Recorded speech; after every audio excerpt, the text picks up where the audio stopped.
ಬೆಣ್ಣೆಹಳ್ಳ ನೆರೆ ಸಂತ್ರಸ್ತರ ಸಮಸ್ಯೆಗೆ ಕೊನೆಗೂ ಮುಕ್ತಿ ಸಿಗ್ತಾ ಇದೆ. ದಶಕಗಳ ನರಳಾಟ ಕಣ್ಣೀರಿಗೆ ತೆರೆ ಬೀಳುವಂತ ಸಮಯ ಬಂದಿದೆ. ಇದು ನಮ್ಮೂರಲ್ಲಿ ನ್ಯೂಸ್ 18 ವರದಿಯ ಫಲಶ್ರುತಿ. ನ್ಯೂಸ್ 18 ನಲ್ಲಿ ಈ ಬಗ್ಗೆ ವರದಿಯನ್ನ ಪ್ರಸಾರ ಮಾಡಲಾಗಿತ್ತು. ವರದಿ ಬೆನ್ನಲ್ಲೇ ಸರ್ಕಾರ ಎಚ್ಚೆತ್ತುಕೊಂಡಿದೆ. ಸುಮಾರು 200 ಕೋಟಿ ವೆಚ್ಚದಲ್ಲಿ ಹೂಳೆತ್ತುವಂತ ಕೆಲಸ ನಡೀತಾ ಇದೆ. ಧಾರವಾಡದ ಬೆಣ್ಣೆಹಳ್ಳದಲ್ಲಿ ಕಾಮಗಾರಿ ನಡೀತಾ ಇದೆ. ಈ ಕಾಮಗಾರಿಗೆ ಚಾಲನೆ ಸಿಗ್ತಾ ಇದೆ.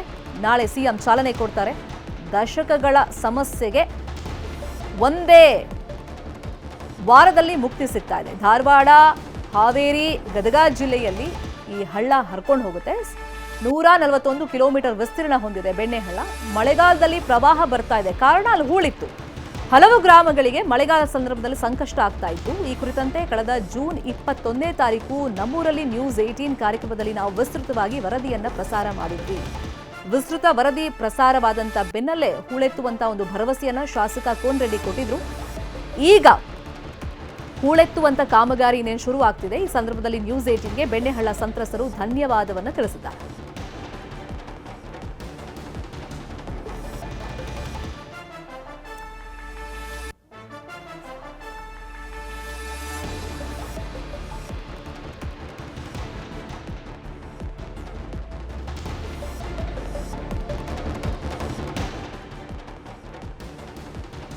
ಈಗ 1600 ಕೋಟಿಯಲ್ಲಿ 200 ಕೋಟಿ ಸ್ಯಾಂಕ್ಷನ್ ಆಗಿದೆ, ಅಂದ್ರೆ ಅನುದಾನ ಸಿಗ್ತಾ ಇದೆ. ನಾಳೆಯಿಂದಲೇ ಹೂಳೆತ್ತಲು ಕಾಮಗಾರಿ ಶುರು ಆಗ್ತಾ ಇದೆ. DPR ಎಲ್ಲ ಆಗಿದೆ. ಬೆಣ್ಣೆಹಳ್ಳ ನೆರೆ ಸಂತ್ರಸ್ತರು ದಶಕಗಳಿಂದ ಈ ಬಗ್ಗೆ ದನಿ ಎತ್ತಿದ್ರು, ಹೋರಾಟವನ್ನ ಮಾಡ್ತಾ ಇದ್ರು. ಮಳೆಗಾಲ ಸಂದರ್ಭದಲ್ಲಿ ನಮಗೆ ತೀರಾ ಸಂಕಷ್ಟದ ಪರಿಸ್ಥಿತಿ.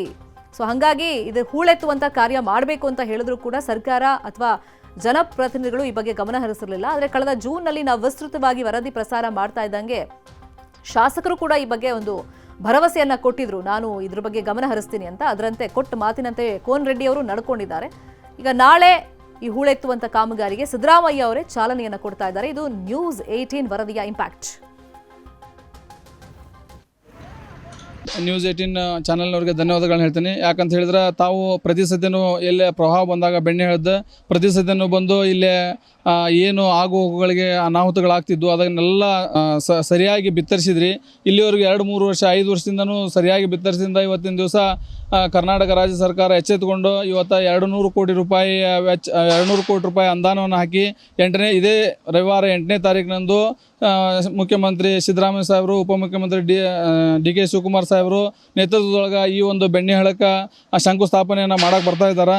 ಅದಕ್ಕೆ ನಾವು ನ್ಯೂಸ್ 18 ಕನ್ನಡದವ್ರಿಗೆ ನ್ಯೂಸ್ ಮಾಡಿ ಈ ಒಂದು ಒಳ್ಳೆಯ ಒಂದು ಪ್ರತಿಫಲ ಸಿಗುವಂಗೆ ಮಾಡಿದ್ರಿ. ಅದಕ್ಕೆ ನಿಮ್ಗೆ ಕೃತಜ್ಞತೆಗಳನ್ನ ಹೇಳಲಿಕ್ಕೆ ನಾನು ಇವತ್ತಿನ ದಿನ ಸಹ ಬಯಸ್ತಾ ಇದ್ದೀನಿ. ಇನ್ನು ಬೆಣ್ಣೆಹಳ್ಳ ಸಂತ್ರಸ್ತರ ಸಮಸ್ಯೆಗೆ ಸ್ಪಂದಿಸಿದ್ದಕ್ಕೆ ನ್ಯೂಸ್ 18ಗೆ ಶಾಸಕ ಕೋನರೆಡ್ಡಿ ಧನ್ಯವಾದ ಹೇಳಿದ್ದಾರೆ. ಕೋನರೆಡ್ಡಿ ಅವರನ್ನ ನಮ್ಮ ಪ್ರತಿನಿಧಿ ಮಂಜುನಾಥ್ ಮಾತಾಡಿಸಿದ್ದಾರೆ, ನೋಡೋಣ. ಬೆಣ್ಣೆಹಳ್ಳದ ಪ್ರವಾಹದ ಕುರಿತು ನ್ಯೂಸ್ 18 ವರದಿಯನ್ನು ಮಾಡಿತ್ತು. ನಮ್ಮೂರಲ್ಲಿ ನ್ಯೂಸ್ 18 ಎಂಬ ವಿಶೇಷ ವರದಿಯಿಂದ ಎಚ್ಚೆತ್ತುಕೊಂಡಂಥ ಸರ್ಕಾರ ಈಗ 200 ಕೋಟಿ ರೂಪಾಯಿದಲ್ಲಿ ಹೂಳೆತ್ತುವ ಕಾರ್ಯಕ್ರಮಕ್ಕೆ ಮುಂದಾಗಿದ್ದಾರೆ. ಈ ವಿಚಾರ ಮಾತಾಡೋಕ್ಕೆ ನವಲಗುಂದ ಶಾಸಕರಂತ NH ಕೋನರೆಡ್ಡಿ ಅವರು ಇದ್ದಾರೆ. ಸರ್, ಎಷ್ಟು ಅಮೌಂಟಿಂದು ಈಗ ಹೂಳೆತ್ತಾ ಇದ್ದಾರೆ, ಜೊತೆಗೆ ಯಾರ್ಯಾರು ಬರ್ತಾ ಇದ್ದಾರೆ, ಯಾವತ್ತು ಫಂಕ್ಷನ್ ನಡೆಯುತ್ತೆ?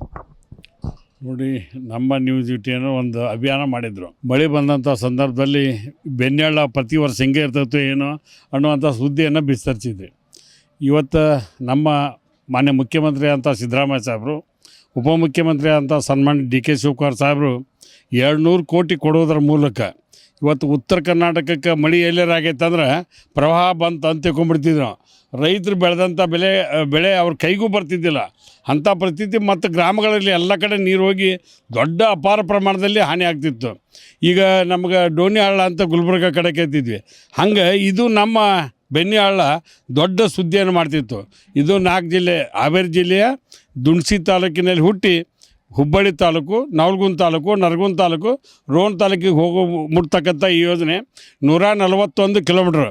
ಅವತ್ತು ದಿನಾಂಕ 8/2/2026 ಹುಬ್ಬಳ್ಳಿ ಬಂದಾಗ ಮಾನ್ಯ ಮುಖ್ಯಮಂತ್ರಿಗಳು ಘೋಷಣೆ ಮಾಡಿದ್ರು. ಅವತ್ತು ಅದನ್ನು 25ನೇ ತಾರೀಕಿಗೆ ಅದನ್ನು ಉದ್ಘಾಟನೆ ಮಾಡ್ಬೇಕು, ಇದನ್ನು ಭೂಮಿ ಪೂಜೆ ಮಾಡ್ಬೇಕಂತ ಮಾಡಿದ್ವಿ. ಅವರೆಲ್ಲ ಬೆಣ್ಣೆಹಳ್ಳಕ್ಕೆ ನಾನು ಸಪ್ರೇಟಾಗಿ ಬರ್ತೀನಿ, ಇಂಥ ತಾರೀಕಿಗೆ ಬರ್ತೀನಿ ಅನ್ನೋಂಥ ಘೋಷಣೆ ಮಾಡಿದ್ರು.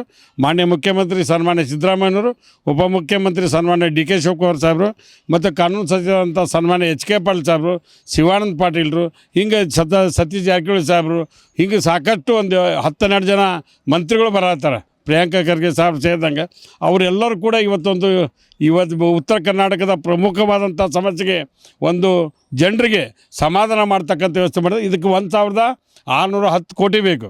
ಅದಕ್ಕೆ ಸನ್ಮಾನ್ಯ ಪ್ರಹ್ಲಾದ್ ಜೋಶಿ ಸಾಹೇಬ್ರಿಗೂ ಕೂಡ ವಿನಂತಿ ಮಾಡೇವಿ, ಕೇಂದ್ರ ಸರ್ಕಾರದಿಂದ ಅನುದಾನ ಬಂದರೆ ಇದಕ್ಕೂ ಕೊಡ್ಬೇಕಂತೇಳಿ.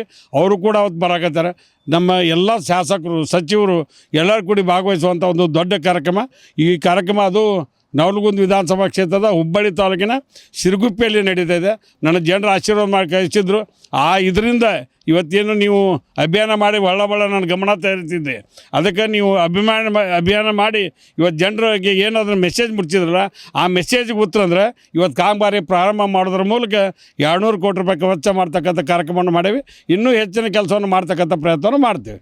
ಈಗಲೇ ಬೆನ್ನಿಹಳ್ಳದ ಹೂಳೆತ್ತುವ ಕಾರ್ಯಕ್ರಮಕ್ಕೆ 200 ಕೋಟಿ ರೂಪಾಯಿ ಯೋಜನೆಗೆ CM ಸಿದ್ದರಾಮಯ್ಯ ಅವರು ಚಾಲನೆ ನೀಡುವ ಮೂಲಕ ಇದೊಂದು ನ್ಯೂಸ್ 18 ಬಿಗ್ ಇಂಪ್ಯಾಕ್ಟ್ ಅಂತ ಹೇಳ್ಬೋದು. ಮಂಜುನಾಥ್ ರಳಿ, ನ್ಯೂಸ್ 18. ಅದೇ ವಿಚಾರವಾಗಿ ಇನ್ನಷ್ಟು ಡೀಟೇಲ್ ಆಗಿ ಇನ್ಫಾರ್ಮೇಶನ್ ಕೊಡ್ತಾ ಹೋದಕ್ಕೆ ನೇರ ಸಂಪರ್ಕದಲ್ಲೂ ಕನೆಕ್ಟ್ ಆಗಿದ್ದಾರೆ ನಮ್ಮ ರಿಪೋರ್ಟರ್ ಮಂಜುನಾಥ್. ಕಳೆದ ಜೂನ್ನಲ್ಲಿ ನಾವು ವರದಿ ಪ್ರಸಾರ ಮಾಡಿದ್ವಿ, ಅದರ ಫಲಶ್ರುತಿ ಇವಾಗ ಆಗ್ತಾ ಇದೆ. ನಾಳೆ ಸಿದ್ದರಾಮಯ್ಯ ಅವರೇ ಚಾಲನೆ ಕೊಡ್ತಾ ಇದ್ದಾರೆ ಹೂಳೆತ್ತುವಂತ ಕಾಮಗಾರಿಗೆ. ಅಂದ್ರೆ ಮೊದಲ ಹಂತದಲ್ಲಿ ಏನೆಲ್ಲ ಕಾಮಗಾರಿಯಲ್ಲಿ ನಡೀತಾ ಇದೆ? ಹೌದು ಶರ್ಮಿತಾ, ಮಳೆಗಾಲ ಬಂದ್ರೆ ಸಾಕು ಉತ್ತರ ಕರ್ನಾಟಕದ ಬೆನ್ನಿಹಳ್ಳದ ಪ್ರವಾಹಕ್ಕೆ ಇಲ್ಲಿ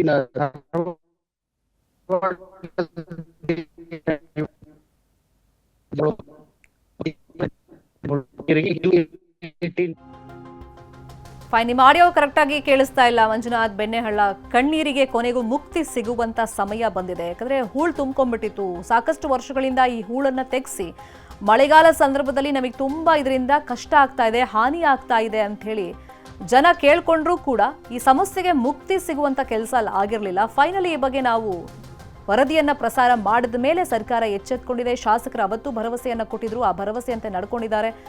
1,600 ಕೋಟಿ DPR ಆಗಿದೆ. ಅದರಲ್ಲಿ ಈಗ 200 ಕೋಟಿಯಷ್ಟು ಹಣ ರಿಲೀಸ್ ಆಗಿದೆ. ಮೊದಲ ಹಂತದಲ್ಲಿ ನಾಳೆಯಿಂದಲೇ ಕಾಮಗಾರಿ ಶುರು ಆಗ್ತಾ ಇದೆ. ಕಾಮಗಾರಿಗೆ ಸಿದ್ದರಾಮಯ್ಯನವರು ಮತ್ತೆ DK ಶಿವಕುಮಾರ್ ಅವರೇ ಬಂದು ಚಾಲನೆಯನ್ನ ಕೊಡ್ತಾ ಇದ್ದಾರೆ. ಸೊ ಹಾಗಾಗಿ ಗ್ರಾಮಸ್ಥರೀಗ ನ್ಯೂಸ್ 18 ಚಾನೆಲ್ಗೆ, ಅಂದ್ರೆ ನಮ್ಮ ಚಾನೆಲ್ಗೆ ಧನ್ಯವಾದವನ್ನ ತಿಳಿಸ್ತಾ ಇದ್ದಾರೆ. ಶಾಸಕರು ಕೂಡ ಅದನ್ನೇ ಹೇಳ್ತಾ ಇದ್ರು, ನನ್ನ ಗಮನಕ್ಕೆ ತಂದಿದೆ ನ್ಯೂಸ್ 18. ಸೊ ಇಮಿಡಿಯೇಟ್ ಆಗಿ ನಾನು ಈ ಬಗ್ಗೆ ಸರ್ಕಾರದ ಗಮನಕ್ಕೂ ತಂದೆ. ಸರ್ಕಾರದಿಂದ ಅನುದಾನನೂ ರಿಲೀಸ್ ಆಗಿದೆ. 2 ದಶಕಗಳಿಂದ ಪ್ರವಾಹಕ್ಕೆ ಏನು ಸುತ್ತಮುತ್ತಲ ಗ್ರಾಮಸ್ಥರು ತುತ್ತಾಗ್ತಾ ಇದ್ರು, ರೈತರು ತುತ್ತಾಗ್ತಾ ಇದ್ರು. ಗ್ರಾಮೀಣ ಭಾಗದಲ್ಲಿ ಏನು ಸಮಸ್ಯೆ ಆಗ್ತಿದೆ, ಅದರಲ್ಲೂ ಮಳೆಗಾಲದಲ್ಲಿ ಏನು ಸಮಸ್ಯೆ ಆಗ್ತಿದೆ ಅಂತೇಳಿ, ಅಂದರೆ ಮಳೆಗಾಲ ಸಂದರ್ಭದಲ್ಲೇ ನಾವು ಈ ವರದಿಯನ್ನ ಪ್ರಸಾರ ಮಾಡಿದ್ದು. ನಮ್ಮ ಪ್ರತಿನಿಧಿ ಅಲ್ಲಿಗೆ ಹೋಗಿ ಗ್ರಾಮಸ್ಥರನ್ನೆಲ್ಲ ಮಾತಾಡಿಸಿದ್ರು. ಸೊ ಈಗ ಅದಕ್ಕೆ ಮುಕ್ತಿ ಸಿಗುವಂತ ಕಾಲ ಸನ್ನಿಹಿತವಾಗಿದೆ. ಹಾಗಾಗಿ ಗ್ರಾಮಸ್ಥರು ಕೂಡ ನ್ಯೂಸ್ 18ಗೆ ಧನ್ಯವಾದವನ್ನ ತಿಳಿಸಿದ್ದಾರೆ. ಸುಮಾರು 35ಕ್ಕೂ ಹೆಚ್ಚು ಹಳ್ಳಿಗಳಿಗೆ ಇದು ಎಫೆಕ್ಟ್ ಆಗ್ತಿತ್ತು. ಹೂಳು ತುಂಬಿಕೊಂಡಿದ್ರಿಂದಾನೇ ನೀರ ಬೇಗ, ಅಂದರೆ ಪ್ರವಾಹ ಬೇಗ ಬರ್ತಾ ಇತ್ತು ಊರಿಗೆ, ಅಂದರೆ ಗ್ರಾಮಗಳಿಗೆ ಬರ್ತಾ ಇತ್ತು. ಇದರಿಂದ ಸಾಕಷ್ಟು ಸಮಸ್ಯೆ ಆಗ್ತಾ ಇತ್ತು. ನಷ್ಟವನ್ನು ಕೂಡ ರೈತರು ಅನುಭವಿಸ್ತಾ ಇದ್ರು. ತಾವು ಬೆಳೆದಂಥ ಬೆಳೆ ಎಲ್ಲ ನೀರು ಪಾಲಾಗ್ತಿತ್ತು. ಸೊ ಹಾಗಾಗಿ ಹೂಳೆತ್ತಿದ್ರೆ ಆ ಸಮಸ್ಯೆಗೆ ಮುಕ್ತಿ ಸಿಗುತ್ತೆ ಅಂತ ಕೇಳ್ಕೊಳ್ತಾ ಇದ್ರು. ಅದಾಗಿರಲಿಲ್ಲ. ನ್ಯೂಸ್ 18ನಲ್ಲಿ ವರದಿ ಪ್ರಸಾರ ಆಯಿತು. ಈಗ ಕಾಮಗಾರಿ ನಾಳೆಯಿಂದ ಶುರುವಾಗುತ್ತೆ.